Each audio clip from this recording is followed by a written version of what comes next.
fiction, science fiction, horror, fantasy, crime, LGBT, thriller. You have now entered the House of Mystery with your hosts, Eric Shapiro, David North Martino, John Copenhaver, and Al Warren. Heard on KCP 106.5 FM Los Angeles, 102.3 FM Riverside, and 105.0 AM Palm Springs. Welcome back to the House of Mystery. I'm Al Warren. Mr. Michael Hawley's here. It must be a Tuesday. Is it Tuesday already? That is correct, Al. And then, just finishing a couple of Jack the Ripper books I'm happy. I guess so. Mr. Ripper himself. That is correct. I know it's really you. Yes, that's right. So now today, let's just jump into it. We've got a guest waiting. And she's written a new book, and it is the Asylum series, book 2, and it's called Ascendant. So, Susie Smith, thank you for being here. Thank you for having me. Nice speaking with you. Well, Susie, so first of all, let's start this. Now, this is book 2 of the Asylum series. What exactly is the Asylum series? Oh, well, the book 1 starts everything out. It is called Asylum, and it begins after the United States suffers what I label as the big crash. The economy is just obliterated, and the president has declared martial law. Everything is just in chaos. And my protagonist, she's young. Her name is Lacy Monroe, and she makes a decision that, she doesn't know is going to change her life, but it does. That's usually how things go. That she agrees to stay on her family farm because her uncle asks her to. And so her family leaves, everybody's gone, she's on this farm, and the government's trying to take over, everything, and she's taking a stand. When everything is ripped away from you, like electricity and food and stuff like that, it kind of makes you think, how am I going to survive? And so she's asking herself, these questions, and there's some others that join her, and among them is a longtime friend. His name is Jace, and he's actually my other protagonist. He's got his own stuff he's dealing with, and he joins her, and it's their journey. Together they overcome incredible odds that threaten to tear them apart, and together they must decide what's right for them at the end of the book. Remain pawns in her uncle's political game or run.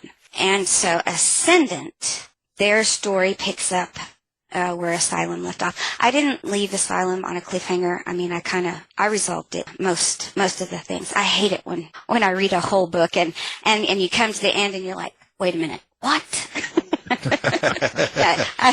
So I didn't want to do that. So the government has declared martial law. Is that kind of the background? Yes, that is the background that they're living in. Actually, the president has declared martial law, and they are rounding up all the citizens and putting them in work camps. So she's actually escaped that, and is on the farm and fighting to stay there. How do you come up with that character? So Lacy Monroe, for instance, one of your main characters, is that something, what's your process of doing that? Do you take part of yourself, or is it someone you've based it on? I haven't really based Lacy on any one person. I would say she's probably a conglomeration of several people. I have green eyes. Both my girls, two of my girls have green eyes. I have 4 kids, so I get confused. I have 4 eyes. No. Right.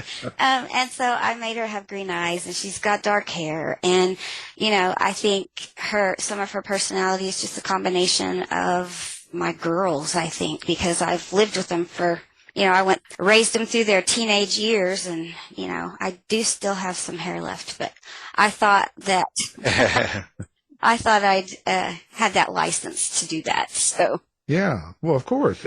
Sometimes that's how you create a character. There's certain traits of a person or a personality and behaviors and stuff like that. So your main character, how do you experience that character when you're writing the dialogue and writing the story? Or do you? Like some people, I ask that because some writers will say, well, I hear their voice in my head, and some will say they see it like a movie. There's all sorts of descriptions. Do you have any of that? I don't have any of those sensationalized things. I just start writing, and I don't really try to overthink it a lot. I do go by an outline, but very loosely go by an outline. I know, when I start, I know where I want to start. I know where I want to end up. So the outline just helps me through the writing process of writing that muddy middle. I call it the muddy middle, to kind of keep it from flagging, because, you never want the middle of the book to, lose your readers. So, but no, I don't hear her voice. Right. Well, I just ask the questions. we get a lot of people that, well, a lot of people Sure. do, right? They get into it and they totally see themselves as the character, I guess, and they sort of get into it, and that's great. I mean, whatever works. Right. Yeah, that's true. Well, my mentor, I consider him my mentor, Bill Bernhardt. He always says, your character's a metaphor. It is not an actual person. It is a metaphor. Right. Yeah, So, it is. Well, but we've got a lot of strange people. They'll do and hear all sorts of things and do, kind of do whatever. So you never know, right? right. Right. That's you could true, be that's hearing true. voices and driving down the road. I really Oh, hope you mean not. other people don't hear voices, Al? Yeah, it's true, really. Oh. Yeah, so put your beer down there. Well, it's okay. So it's kind of interesting, but when you take this, and the story is kind of, civilization's collapsed, and you've got like a lot of unhappiness and unrest and tension and all that stuff going on. Where do you think that comes from for you? I think I started really looking around at the world, and in context to stuff like this, when 9/11 happened. And I know exactly where I was. I know exactly what I was doing when I found out about 9/11 and that security bubble that I lived in. And I know that's probably true for a lot of people. We're in the United States. Everything's fine. No one can touch us. We're this superpower, and then 9/11 happened, and you really have to step back and reassess the world as it is. And that's really where this story started. So was it the story that first came to you, and then you put the characters and built them into it? Or did you have your characters kind of already pre-written to use in the story? I have the basic structure of the story when it comes into my head. I'm like, okay, yeah, that's good. And then I start asking, who's going to be in this? What type of character do I need for this situation?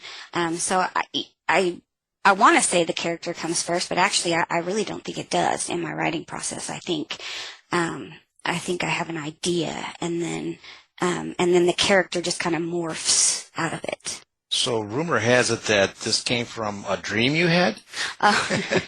Yeah. Well, after 9/11, I don't know about y'all, but I have a huge imagination, and when you get struck by terror or something like that, you tend to have nightmares.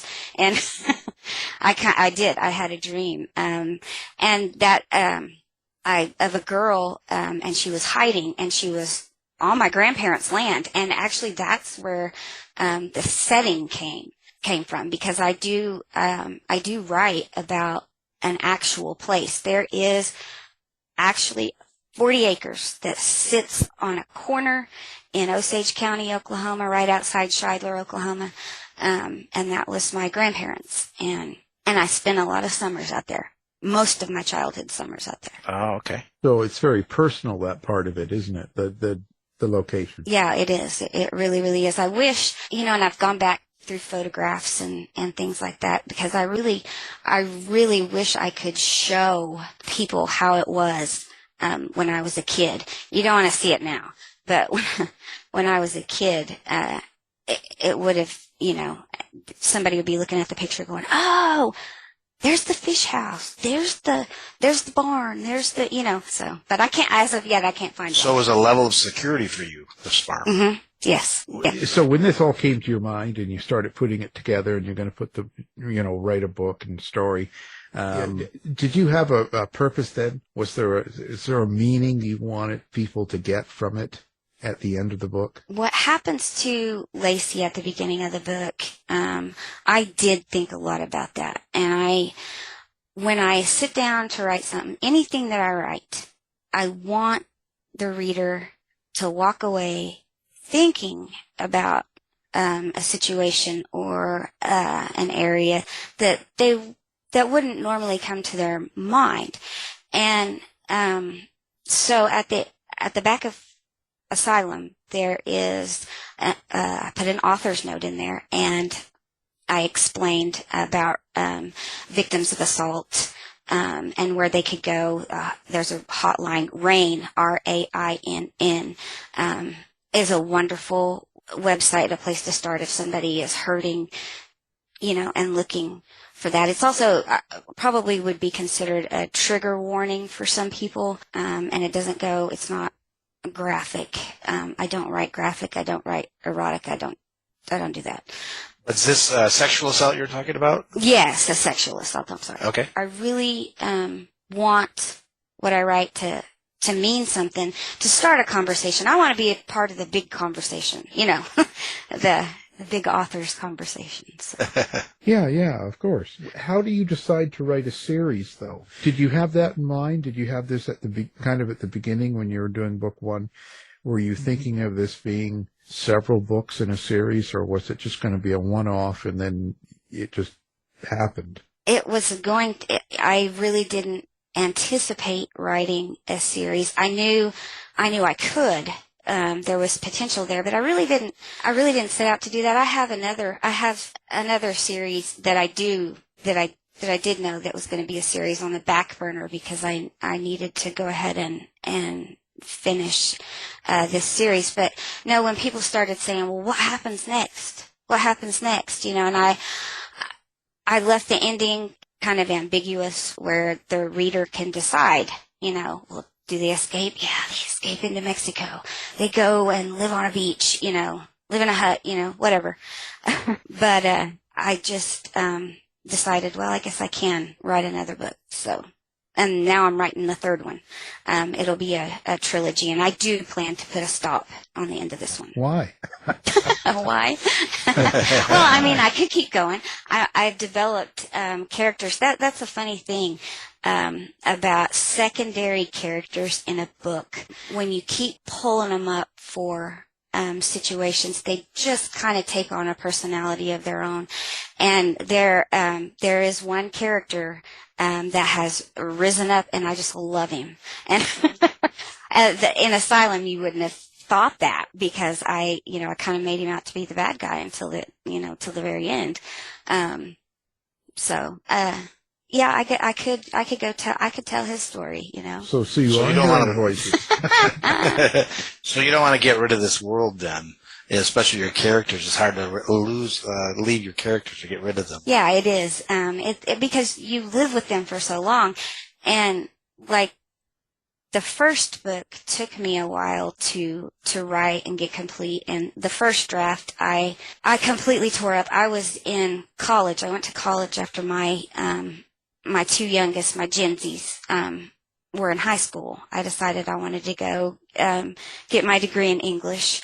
And so I was working on it then, and I completely tore it apart and started over. So it took me a while. But, I really, really learned how to write on that book because, I'd do it over. If I didn't like something, I'd do it over. And, 500 drafts later on a paragraph, you finally get it right, Yeah. So is the second book, Ascendant, is it based on that, the sexual assault, or is there a little more of a different theme going? No, there is something different. Bad guys and Bill Bernhardt says, when you got the your character in a bad situation, how can you make that situation worse? How can you, just go, crash through that glass ceiling? How do you make it so bad? And so I got to thinking about that, and I had the general idea of where I wanted to go with the book, and I thought, well, how do I make that worse? What would be worse? And then I started thinking about all the human trafficking. My oldest daughter, is a police officer. She's kind of taking a break now, but Oklahoma, where I live on the I-35 corridor, and Oklahoma has issues with sex trafficking along that corridor, and so I got to thinking about that and thought, well, if I could put that in there and raise people's, awareness of sex trafficking, human trafficking, that I thought that would be a good idea. So that's where that came from. Yeah, that's amazing. I'm surprised. I did a book for a publisher on trafficking a few years back, and I was surprised in how many people didn't realize that it even went on in the U.S. Exactly. Well, there's that security bubble where people are in their first world problems. They don't look around. They don't see what's going on around them, and that could be detrimental to them as well if they're not paying attention to where they are. I don't travel a lot. I'm just kind of a homebody, but I know a lot of people do travel, and they do need to be aware of their situation, and if someone's following them, or everybody has the mentality, well, it can't happen to me, that can't happen to me, but then when it does, I can see why a dystopian fantasy, that right there makes everybody aware things have changed. Yeah. Yes, yeah. Exactly. I have an author's note at the back of Ascendant as well. There is a website that's called Can You See Me? And you can get some really, really good information from that website. So you've done 2, and now you say you're working on the 3rd book. So this process, it's a lot to you. It sounds like it means a lot to you, and it takes a lot of work. Both Michael and I know the amount of work it takes to put together a book and get it out there. So now at the end of 2 and working on 3, when you look back at it, can you, well, let's just say, how do you think it's changed you? Well, it's made me, myself, as I write, I become more aware of the things around me because I do research. I don't put anything in there unless I've done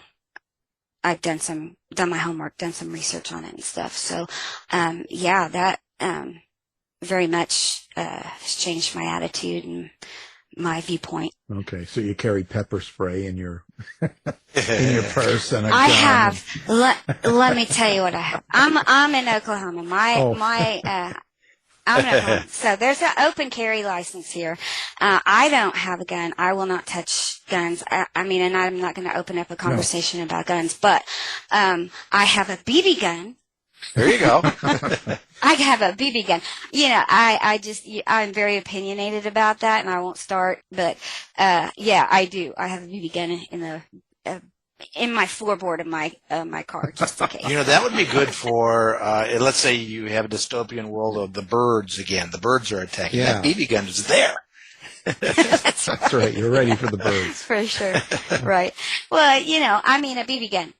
I can just shoot the crap out of, somebody with a BB gun and turn around and run, and it's going to take them a second to kind of get their bearings, especially if I shoot them in the eye or something. There you go. But I haven't killed them, mm-hmm. and I don't have that on my conscience. And that I feel like I address that in Ascendant because my main character has had to do that in order to survive, and at the end of the book, she is feeling the weight of that and how it changes you and how it just marks your soul. BB guns, that's it for me. So you don't lack remorse like the usual serial killers we write about. And, bummer. I like that, lacking remorse. That's the fun part. Yeah, no. No. Yeah, no. Because, yeah, no. I mean, for a character that, people have invested their time in reading and stuff like that, you kind of want the character to go through a change, and hopefully it's for the better, in the book. So, of course, she's going to have to look at that and deal with that backlash of what she's done. Just drink. That's my department. Yeah. Do you have any problem writing in the book itself the bad characters, the evil ones, or the people that do bad things, and getting into the mindset of that person? Maybe a little. Well, there again, I always have that Bill Bernhardt in the back of my head going, how do you make it worse? How do you make it worse? How can he be worse? So I kind of try to keep that in mind. The uncle isn't, the uncle in the story, he's bad, but he's bad because he's selfish, and he wants what he wants, and he doesn't care who he mows over to get what he wants. But he does have, there's some ambivalence there where you kind of feel for him at times, but not very often. So not often enough to matter, but I do kind of humanize him at least. Now the other bad guy, I don't. The one in Ascendant, the human trafficker, I don't. He is just bad. Bill Bernhardt, that's BB. So in your BB gun, I think there's a connection right there, don't you? Yeah. So that's how bad he is. Big, bad, a lot of BBs. A lot of BBs. Your next book could be called BB. Yeah, right. No, I think he's going to make me stick with the A's. The second book I originally wanted to call Leverage, because that's really the core, the uncle is using leverage. I mean, I guess it was 2 on the nose. So I racked my brain for a name and came up with that one, and he likes it. But I think I'm ahead of the game with this one. I think I have. Third book? Yes, I think I have a name for the third one, but Oh, I know, Al. No. I like that one. No, that's a terrible name. I think it's going to be Annihilation, but don't Ooh. quote me on that. Yeah. Well, there you go. That's like your book, A Nylon. That's no. Well, it's pretty interesting how this all goes, and each book that you do. Where do you see this going now? Like, where did you see an end actually with 3, or do you think it could go further?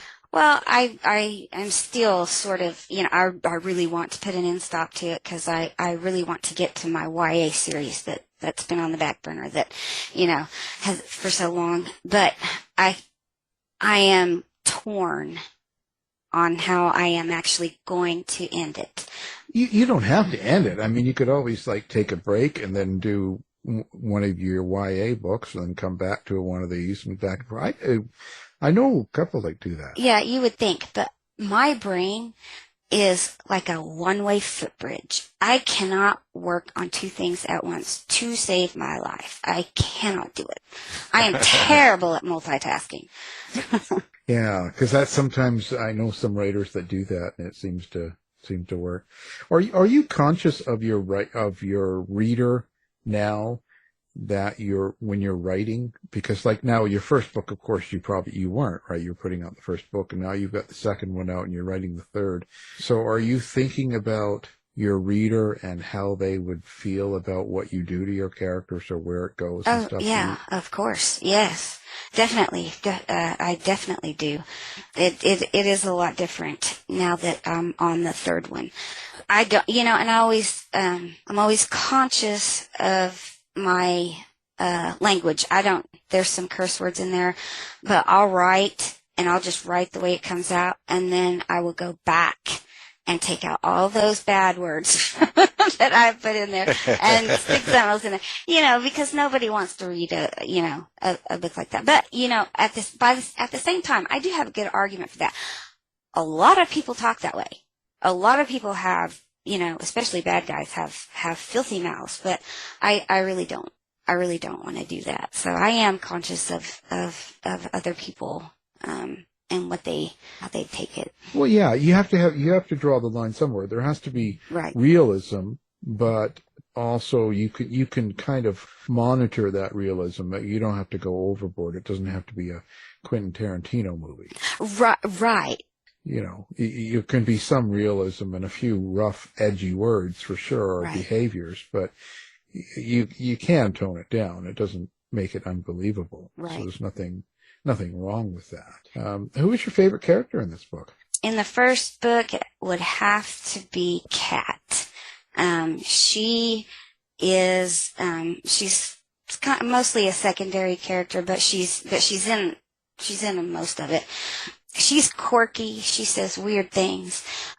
She tries to keep Lacy in line and the boys and everybody on the farm fed, and she kind of just takes on that responsibility of a surrogate mother. And I think she really makes Lacy not feel so alone. She kind of is a surrogate mother, like I said. And there's a lot of found family in this book. You know, blood sometimes doesn't equal family. So relationships and love are a big part of your books. Yeah, whether I want it that way or not. Yeah, Well, that's okay. Or do you think about the violence you write on the page and how you just display it? Yeah. That is, we're talking about evil characters. I can envision evil characters, but writing the horrible things that an evil character would do, I need help. And my writing process. BB, just think BB. Yeah. My writing process is I'll write a chapter and I'll send it to my best friend in West Virginia, and she is the grammar Nazi, and she reads it and grades it like a paper, and tears it up, tells me what I need to put on there. The last one I got back, I just looked real quick at one of the things she wrote, one of her comments. She goes, "Really?" Question mark. I was like, oh no. But she really helps with that perspective. She'll go, well, you need this or you need that, or, that kind of thing. Have you ever gotten into writing part of a story or part of it where it just wasn't working? You didn't like where it was going and you just eliminate it? Does that ever happen? Well, yeah, especially in the first one. Like I said, the first one, I completely tore the first draft apart. I took some elements out of it, the core story, of course, but everything around it I changed because it wasn't, I don't know if you'll know what I mean, harsh enough. It just didn't hit home like I wanted it to. So, Susie, I'm gathering you're just too much of a nice person. No, You need your best friend to rip it right apart. Yeah, she does. I don't know. I think part of it might come from the sheltered life I lived when I was a child. I don't know. Ooh, maybe deep down you're evil? An evil side, yes. I was raised, I'm a Gen X, but I was raised by silent generation parents. And so I had parents at home. I wasn't a latchkey kid, so I have had a different experience growing up. Well, I think it's okay to get into the process of writing evil characters or bad people doing bad things and doing it. I think there's just the bigger picture of having the reader understand why they are doing what they're doing, right? Because there's always a bigger picture. Like usually the bad guy is doing it for a reason. They think they're doing something good or for a good reason or something. They're in a twisted world where They believe what they're doing is something that should be done, right? So if you can get that across to the reader, a lot of times for me, that'll be my focus if I'm writing something on the dark side, so to speak, because then it's not foul language and it's not really grotesque sort of behavior. It's more about this character thinking what they're doing is something, heroic or something good or something positive, even though it's not. Right. Their motive. Yeah. Right. Yeah. And I think a lot of times if the direction is towards that, the motive, as you say, then maybe it's not so hard to read. Right. Yeah. Right? Whereas you get into Michael's books, you're just, you need to have a lot of liquor. Well, that's where it started from, Al. That's where it started from. Well, I really like, I don't know if you've heard of this author before, because I think he publishes on the Christian side, but he's not, I wouldn't really, elements of it, but Ted Decker, brilliant author, and I go back and read some of his stuff sometimes, and I have a shelf full of Stephen King that I, draw back, Oh, he can be really ruthless, Stephen King. Yeah. So. Stephen King, now he writes what, horror? I don't know him. Right, yeah. You don't know him. No. Let me write down his name and I'll look for him. See if I can find him on Amazon. I might look him up. Maybe he's got some books I can read. I don't know. Wow, it's interesting. So what do you find to be the hardest part so far? New writer and getting things going, and you're out there doing stuff now. You got book 2 out and everything. So if someone was listening and they're thinking about writing, or maybe they do write, but they've never gotten this far, they've never published anything, what's the biggest challenge? The biggest challenge for me is this. Oh, speaking to me. Well, I'm just kidding. No, no, I agree. I hate talking to myself. So funny.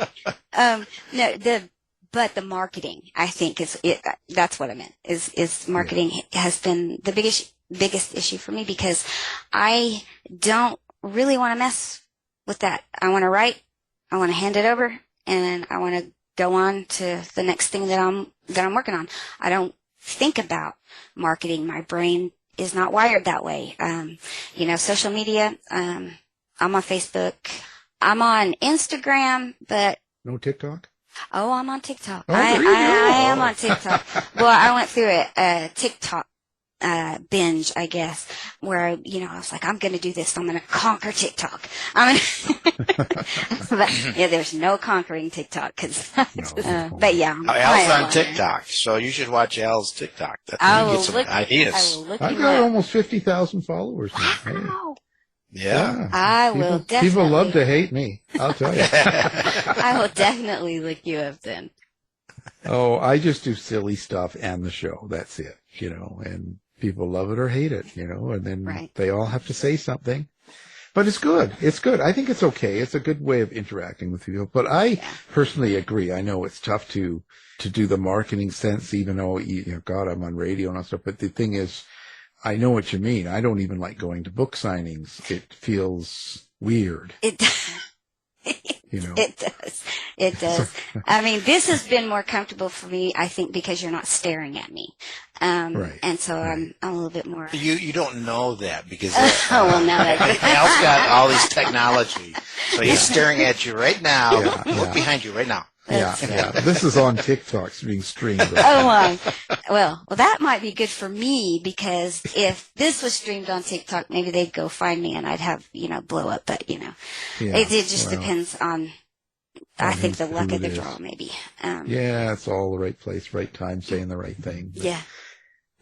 It doesn't really matter. It's more about branding you. It's just getting to know who you are and what you're writing and stuff like that. I think that's the most important thing, because it's a weird process to get used to it. I'd say, like I said, someone says sign a book, and you're like, well, God, when I worked at McDonald's, I didn't sign your Happy Meal.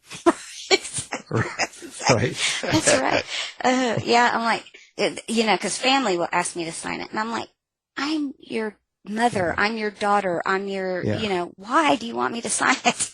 It seems it's the strangest thing in the world. Weird. Like, when you're in a regular job doing stuff, people don't want that. See, I'm opposite. I just love doing that stuff, and then, just shaking everybody's hand, and I'm one of those type of people. You got to be in the front of the crowd. He signs my books. He signed yours.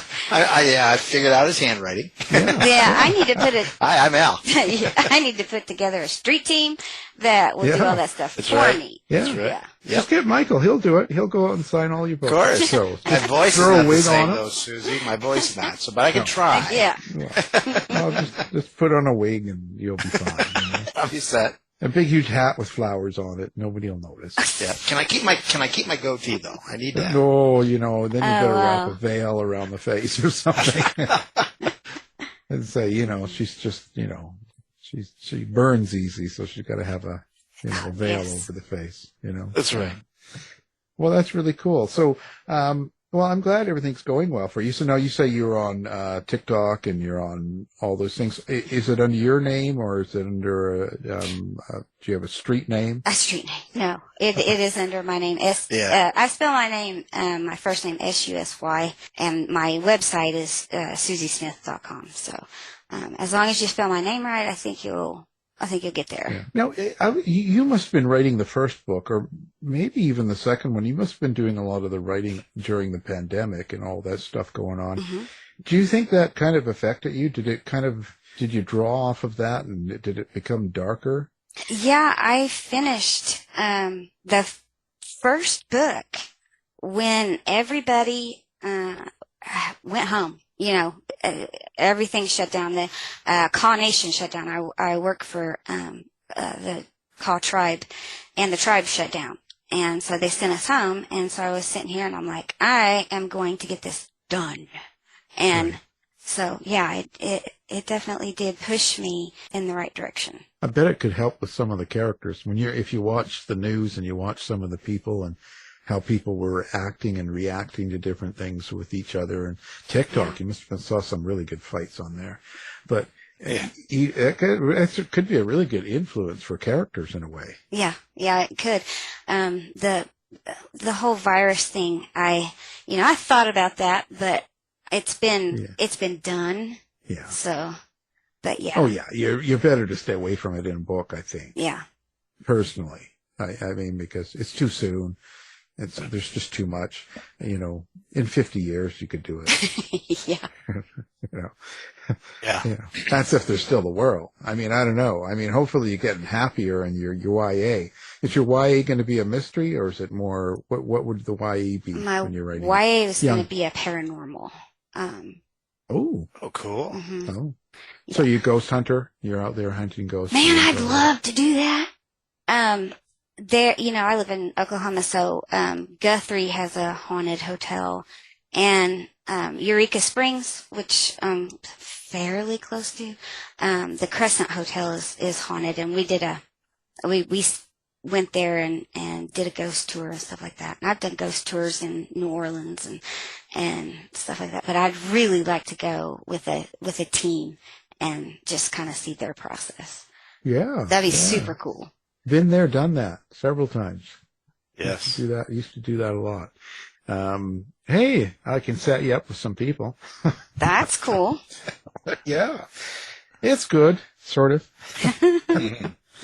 It's tiring, but when you're there. Right. Let me just tell you, because it's all night and you're really tired and nothing really happens. Yeah. It doesn't, takes forever for anything, but that's a different story. Yeah. Anyway. Well, that's good. Well, there we go. So now your book is out now, and it's called Ascendant. Yes. That's the second book in the series of Asylum. And again, thank you for being on the show. Our guest, Susie Smith. Thank you for having me. I appreciate it. It's been a pleasure. Nice speaking with you, Susie. Nice to speak with you, too. You've been listening to the House of Mystery radio show. To find out more about our guests, hosts, or shows, go to www.houseofmystery.com. Show's over for now. Was it as good for you as it was for me? Well, good night. This has been a production of Something Weird Media. I'll be back.